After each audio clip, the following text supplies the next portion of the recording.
This is Revathi. Welcome back to అందమైన కథల పొదిరిల్లు. 4 స్తంభాలాట episode number 64. Mukund దగ్గరికి వెళ్ళి ఫైల్ ఇచ్చి రమ్మంటున్న కార్తీక్. మరి పల్లవి అతని దగ్గరికి వెళ్ళిందా? అతని నిజస్వరూపం తెలుసుకుందా? కథలకు వెళ్ళిపోయే ముందు దయచేసి వీడియోకి ఒక లైక్ ఇవ్వండి. అలాగే హైప్ ఇచ్చి వీడియోని సపోర్ట్ చేయండి. స్టోరీస్ నచ్చినట్టయితే మన ఛానల్ని తప్పకుండా షేర్ చేయండి. ఇక కథలోకి వెళ్ళిపోదాం. స్క్రీన్ మీద చూసేసరికి అది ఈశ్వరి దగ్గర నుంచి వస్తున్న కాల్. మీ అమ్మగారి ఫోన్ చేస్తున్నారు అని మైనా కాల్ లిఫ్ట్ చేసి హలో అని అంటుంది. మా శ్రీకి కాల్ చేస్తుంటే లిఫ్ట్ చేయట్లేదు, వాడి ఇంట్లో ఉన్నాడా లేడా అని కొంచెం అహంకారంగానే అడుగుతుంది ఈశ్వరి. ఉన్నాడా ఆంటీ? నాకు దగ్గరగానే ఉన్నాడు, ఫోన్ ఇస్తున్నాను మాట్లాడండి అని చెప్పి శ్రీమాన్కి ఫోన్ ఇస్తుంది. శ్రీమాన్ లైన్లోకి వచ్చి ఏంటి మామ్ అని అడుగుతాడు. నీకు ఫోన్ చేస్తుంటే లిఫ్ట్ చేయడం లేదేంటి శ్రీ అని అడుగుతుంది. నేను ఒక దగ్గర ఉంటే ఫోన్ ఇంకొక దగ్గర ఉంది మామ్, అందుకే కాల్ లిఫ్ట్ చేయలేదు అని అంటాడు. అవునా, నీ పెళ్లి సంబంధం కుదిరించడానికి కొంతమంది అమ్మాయిల ఫోటోల్ని నీ ఫోన్కి పంపించాను, వాళ్ళు ఎలా ఉన్నారు అనేది చూసి చెప్పు అని అంటుంది ఈశ్వరి. సరే మామ్, కానీ మామ్ మాకింకా విడాకులు రాలేదు కదా, అప్పుడే సంబంధాలు చూడటం ఎందుకు అని అడితే శ్రీమాన్. శ్రీమాన్ మాటలు బట్టి మైనాకి కూడా అంతా అర్థమవుతూ ఉంటుంది. ఇప్పటి నుంచి సంబంధాలు చూస్తేనే అప్పటికి కుదురుతాయి శ్రీ అని చెప్తుంది. నువ్వన్నది కూడా కరెక్టే మామ్. సరే మామ్, అమ్మాయిల ఫోటోలు చూసి చెప్తాను అని అంటాడు. నీ కాల్ కోసం వెయిట్ చేస్తుంటాను, ఉంటాను అని చెప్పి ఈశ్వరి ఫోన్ పెట్టేస్తుంది. శ్రీమాన్ తనకి ఫోన్ ఇచ్చి భోజనం చల్లారిపోతుంది తిను అని చెప్పి ఆ రూమ్ నుండి వెళ్ళిపోతాడు. మైనా సైలెంట్గా ఆ భోజనం ప్లేట్ తీసుకుని తింటూ ఉంటుంది. మరి కొద్దిసేపటికి హాల్లో సోఫాలో కూర్చొని శ్రీమాన్ ఫోటోలు చూస్తూ ఉంటే మైనా తినడం పూర్తి చేసి ఎంగిలి ప్లేట్ తీసుకుని కిచెన్లోకి వెళ్ళింది.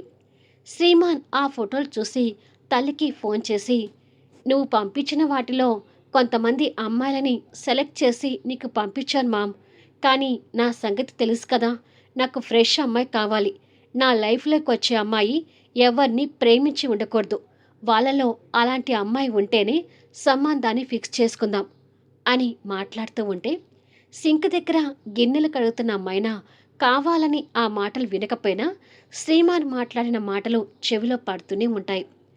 ఖచ్చితంగా అలాంటి అమ్మాయిని చూద్దాం నానా అని ఈశ్వరి మాట్లాడుతూ ఉంటుంది. ఇక కార్తీక్ పల్లవి మధ్య అసలు మాటలు లేవు. ఎవరు తిండి వాళ్ళు తిని ఎవరి రూమ్లోకి వాళ్ళు వెళ్ళిపోయారు. మరుసటి రోజు పల్లవి ఎర్లీ మార్నింగ్ లేచి ఇంటి పని చేయడం స్టార్ట్ చేసింది. కిచెన్లో అన్నీ వండి పెట్టి రెడీ చేసి డైనింగ్ టేబుల్ దగ్గర సర్ది పెట్టింది.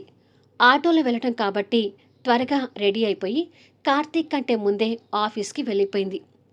తను వెళ్ళిన కొద్దిసేపటికి కార్తీక్ టిఫిన్ చేసి అతను కూడా కారులో స్టార్ట్ అయ్యాడు.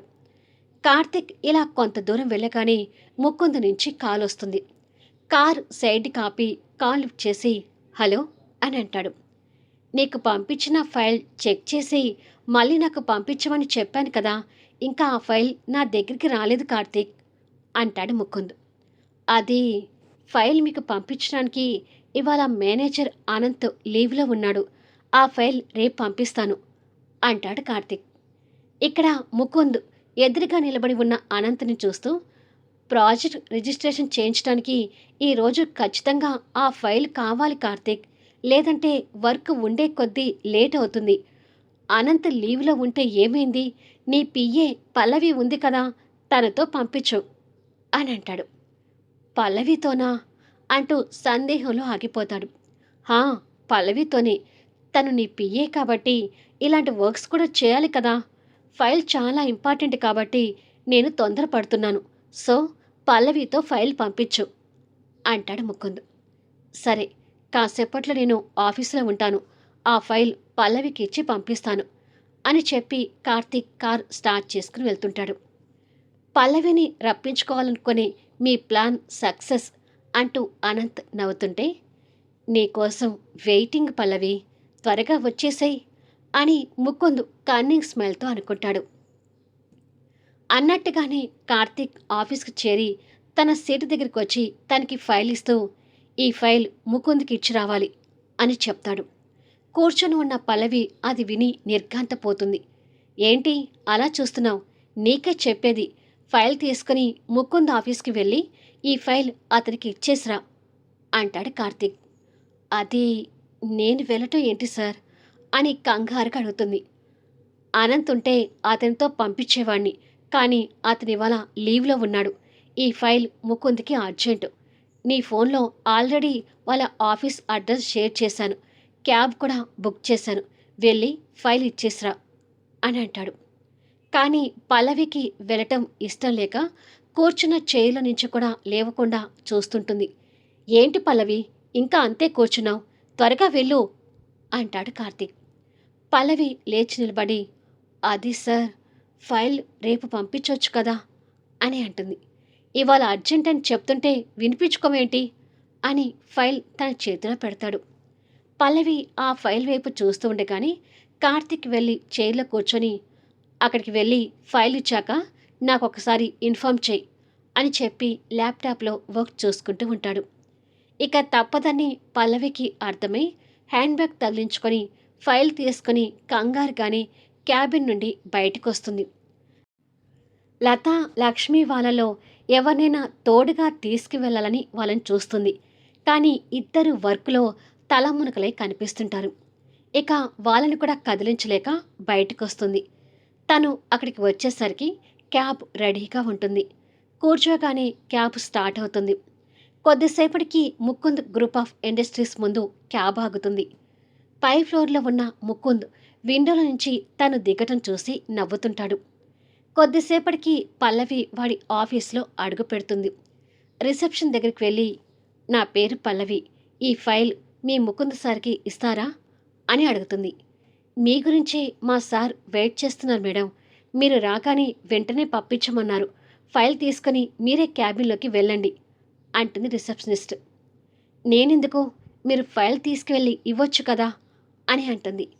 ఫైల్ గురించి ఏమైనా డౌట్స్ ఉంటే సార్ మీతో మాట్లాడి క్లారిఫై చేసుకుంటారు మేడం, అందుకే మీరే వెళ్ళండి అని అంటుంది.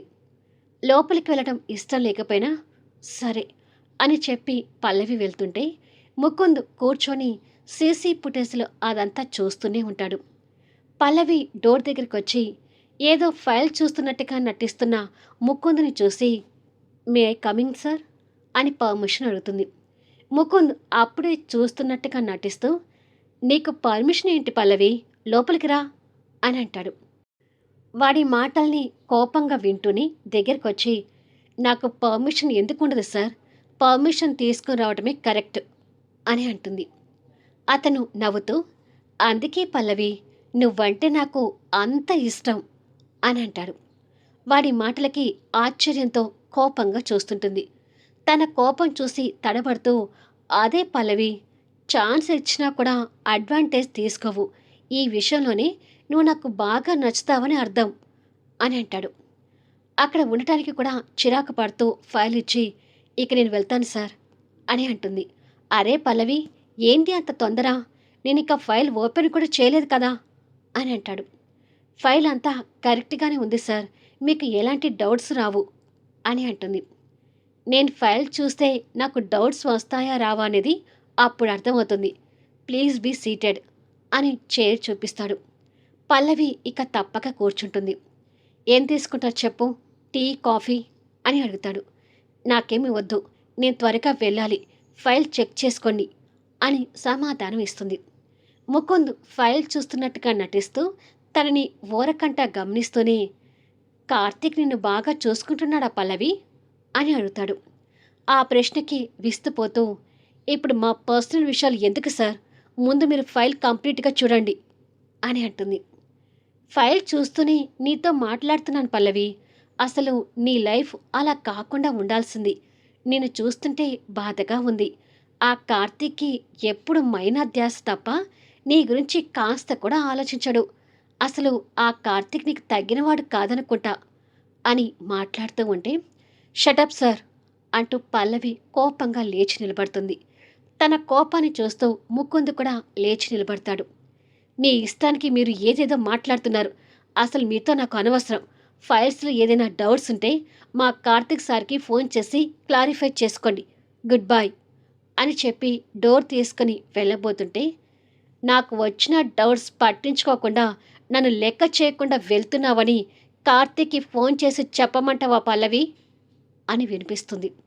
ఆ మాటలు కమాండింగ్గా రావడం విని తన అడుగులు అక్కడితో ఆగిపోతాయి. ఆగిపోయిన పల్లవిని చూస్తూ ముకుంద్ దగ్గరకొచ్చి, మా కంపెనీ నుంచి మీ కంపెనీకి ఈ ఆపర్చునిటీ వచ్చినందుకు కార్తీక్ చాలా సంతోషంగా ఉన్నాడనే విషయం నేను నీకు వేరే చెప్పాల్సిన అవసరం లేదు. నీ వల్ల ఇప్పుడు ఈ ఆపర్చునిటీ మిస్ అయితే కార్తీక్ దృష్టిలో నువ్వు ఇంకా ఎంత నెగిటివ్ అవుతావో ఆలోచించుకో పల్లవి అని అంటాడు. ఆ మాటలకు పల్లవి కంగారు పడుతూ వెనక్కి తిరిగి అతన్ని చూస్తుంది. నీ పిఏ వర్క్లో కరెక్ట్గా సహకరించడం లేదు. సో మీ పిఏ కారణంగా ఈ ప్రాజెక్ట్ క్యాన్సిల్ చేస్తున్నాను అని ఒక్క ఫోన్ కాల్ కార్తీక్ చేశాని అంటే నీ పరిస్థితి ఎలా ఉంటుందో ఆలోచించు అంటూ తనని బెదిరిస్తాడు. ఆ ఆపర్చునిటీ వచ్చినప్పుడు కార్తీక్ ఎంత హ్యాపీగా ఫీల్ అయ్యాడో పల్లవి గుర్తు తెచ్చుకొని భయపడుతూ, ఆ ఫైల్లో మీకు డౌట్స్ రావడానికి ఏమీ లేదు సార్, ఫైల్ అంతా క్లియర్గానే ఉంది. నేను కార్తీక్ సార్ కలిసి ఆ ఫైల్ పూర్తి చేశాము అని అంటుంది. ఓకే పల్లవి, ఇందులో డౌట్స్ లేవు, నేను ఒప్పుకుంటాను. కానీ నాకు అర్థమైనా కూడా నాకు ఫైల్లో ఏమీ అర్థం కావడం లేదు, నా డౌట్స్ క్లియర్ చేయట్లేదని కార్తీక్కి చెప్తాను అని అంటాడు. ఏంటి సార్, నన్ను బెదిరిస్తున్నారా అని కోపంగా అడుగుతుంది. నువ్వు ఏమైనా అనుకో పల్లవి, నువ్వు నా మాట వినకపోతే మాత్రం ఫైనల్గా ఇదే అవుతుంది అంటాడు ముకుంద్. మీరు ఫైల్ గురించి వదిలేసి పర్సనల్ విషయాల గురించి లోతుగా మాట్లాడుతున్నారని నేను కూడా నా భర్తకు చెప్తాను అంటుంది పల్లవి.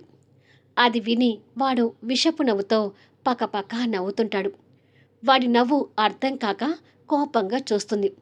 ఏంటి, కార్తీక్ నీ భర్తనా? మైనాని ప్రేమిస్తున్న అతను ఏ రోజైనా నేను భారీగా చూశాడా? భారీగా నీకు ఎప్పుడైనా రెస్పెక్ట్ ఇచ్చాడా అని అడుగుతాడు. వాడి ప్రశ్నకి తన దగ్గర సమాధానం లేక ఇబ్బంది పడుతుంటుంది. చూడు పల్లవి, ముసుగులో గుద్దులాట వద్దు, డైరెక్ట్ పాయింట్కి వస్తున్నాను. నువ్వంటే నాకు మోజు అని అంటాడు. అది విని పల్లవి ఒక్కసారిగా షాక్ అవుతుంది. అసలు ఇప్పుడు కూడా ఈ ఫైల్తో నాకు అంత అర్జెంట్ లేదు, బట్ నిన్ను కావాలని ఇక్కడికి రప్పించుకున్నాను అని అంటాడు. పిచ్చి పిచ్చిగా మాట్లాడకు ముకుంద్ అని గట్టిగా అరుస్తుంది. చుప్, నా దగ్గర వీర వనితలాగా గొంతు చించుకున్నావంటే దీని రియాక్షన్ నీకు కార్తీక్ దగ్గర కనిపిస్తుంది అని బెదిరిస్తాడు. నీ మాటలకు నేను భయపడను, నువ్వు నాతో పిచ్చి పట్టినట్టుగా మాట్లాడుతున్నావని కార్తీక్ సార్తో చెప్తాను అంటుంది పల్లవి. చెప్తే ఏమవుతుంది? కార్తీక్ నా దగ్గరికి వచ్చి నన్ను కొడతాడా అని అడుగుతాడు. పల్లవి దగ్గర సమాధానం లేదు. చెప్పు పల్లవి, నా దగ్గరికి వచ్చి నన్ను కొడతాడు అనుకుంటున్నావా? అంత సీన్ లేదు అని అంటాడు కన్నింగ్ స్మైల్తో. పల్లవి బెదిరిగా చూస్తుంటుంది. కార్తీక్ అతని ప్లాట్ మీద లోన్ తీసుకొని నాకు 2 కోట్లు కట్టాడని విషయం అస్సలు మర్చిపోకు పల్లవి. మన ఇద్దరి విషయంలో ఏదైనా డిస్టర్బెన్స్ అయితే కార్తీక్ 2 కోట్లు పోగొట్టుకోవాల్సి వస్తుంది. నీకోసం కార్తీక్ ఆ 2 కోట్లు వదిలేసుకుంటాడు అనుకుంటే అది నీ భ్రమ అవుతుంది అని అంటాడు. వాడి మాటలకి పల్లవి కంగారు పడుతుంది. కార్తీక్కి నీకు పెళ్ళైందనే మాటే కానీ కార్తీక్ నిన్నెప్పుడు భార్యగా, సొంత మనిషిగా చూడలేదు. ఒక పరాయి మనిషిలాగే నిన్ను ట్రీట్ చేస్తున్నాడు. ఇక కార్తీక్ డబ్బు విషయంలో ఎంత స్ట్రిక్ట్గా ఉంటాడో అదే డబ్బు విషయంలో నీ దగ్గర ఎలా ఉంటాడో నీ చైన్ తాకట్టు పెట్టి అతనికి డబ్బులు ఇచ్చినప్పుడే నీకు తెలిసి ఉండాలి. ఒకవేళ నేను నీతో ఇలా మాట్లాడాను అని నువ్వు వెళ్ళి కార్తీక్ చెప్పినా నీకోసం 50,000 వదులుకోలేని మనిషి 2 కోట్లు వదులుకోవడం అనేది ఇంపాసిబుల్. నేను అక్కడ 2 కోట్లు ఇరుక్కున్నాను పల్లవి, కాస్త నువ్వే సర్దుకుపో అంటూ నచ్చ చెప్తాడు. వినకపోతే వార్నింగ్ ఇస్తాడు. ఫైనల్గా ఇదే జరుగుతుంది. సో ప్రాజెక్ట్ అయిపోయే వరకు నువ్వు నన్ను ఏమీ చేయలేవు పల్లవి అంటూ తనని లాక్ చేస్తాడు. వాడి మాటలకు తను బిక్కచచ్చిపోతుంది. కార్తీక్ కూడా తనకి ఎప్పుడూ నమ్మకంగా, భరోసాగా కనిపించలేదు కాబట్టి వాడి మాటలు నిజమే అన్నట్టుగా ఉంటుంది. పైగా 50,000 కోసం ఆ డబ్బు ఎన్నిసార్లు అడిగాడో తనకి గుర్తొచ్చి కంగారు పడుతుంటుంది. తన కళ్ళల్లో కన్నీటి పొరలు తేలుతుంటాయి. చూడు పల్లవి, ఇప్పటికిప్పుడు వచ్చి నా కోరిక తీర్చమని నీకు చెప్పట్లేదు. బాగా ఆలోచించుకొని టైం తీసుకొని నా మోజు తీర్చు. లేదు కూడదు అంటే ఈ ప్రాజెక్ట్ నిర్లక్ష్యం చేస్తాను. కారణం నువ్వు అని చెప్తాను. దాంతో కార్తీక్ నిన్ను మనిషి కాదు కదా, పురుగు కంటే హీనంగా చూస్తాడు అని అంటాడు. కార్తీక్ బిహేవియర్ తెలుసు కాబట్టి వాడి మాటలకు భయపడుతూ మౌనంగా ఉంటుంది. వెళ్ళి ఆలోచించుకొని నీ నిర్ణయం ఏంటో త్వరగా చెప్పు. ఏదో ఒక వంకతో నిన్నిక్కడికి రమ్మంటాను. వచ్చి కలుస్తుండు. ప్రస్తుతానికి నిన్నిప్పుడు వదిలేస్తున్నాను. వెళ్ళు అంటాడు నిర్లక్ష్యంగా. మరుక్షణమే పల్లవి ఆ క్యాబిన్ నుండి బయటపడుతుంది. తన కళ్ళల్లో నీళ్లు ఉబికి వస్తుంటాయి. అంతలో కార్తీక్ నుంచి ఫోన్ కాల్ వస్తుంది. కన్నీళ్ళు తుడుచుకొని లిఫ్ట్ చేసి హలో అని అంటుంది. ఫైల్ ఇచ్చావా అని అడుగుతాడు కార్తీక్. ఇచ్చాను సార్ అని అంటుంది. మరి ఫోన్ చేయమని చెప్పాను కదా, అంత నిర్లక్ష్యం ఏంటి? నువ్వు ఫైల్ ఇచ్చావని నాకు ఇన్ఫర్మేషన్ ఇచ్చి ఉంటే నేను వెంటనే ముకుంద్కి ఫోన్ చేసి మాట్లాడితే అతనికి రెస్పెక్ట్ ఇచ్చినట్టుగా ఉండేది. ఈ నిర్లక్ష్యమే ఉండొద్దని చెప్తున్నాను పల్లవి అన్నట్టు వెళ్ళేటప్పుడు లేట్ అవుతుందేమో అని నేను క్యాబ్లో పంపించాను. ఇప్పుడు డబ్బులు వేస్ట్ చేయడం ఎందుకు? వచ్చేటప్పుడు బస్కొచ్చేయి అని చెప్పి ఫోన్ పెట్టేస్తాడు. మరి కొద్దిసేపటికి పల్లవి సిటీ బస్సులో కూర్చుని ముకుంద్ మాటలు గుర్తు తెచ్చుకుంటూ ఉంటుంది. మళ్ళీ నెక్స్ట్ వీడియోలో కలుద్దాం. కథ నచ్చితే లైక్ చేయండి, హైప్ ఇవ్వండి, మీ అమూల్యమైన అభిప్రాయాలు తెలియచేయండి. అలాగే మన స్టోరీస్ని తప్పకుండా షేర్ చేయండి. Thank you for listening.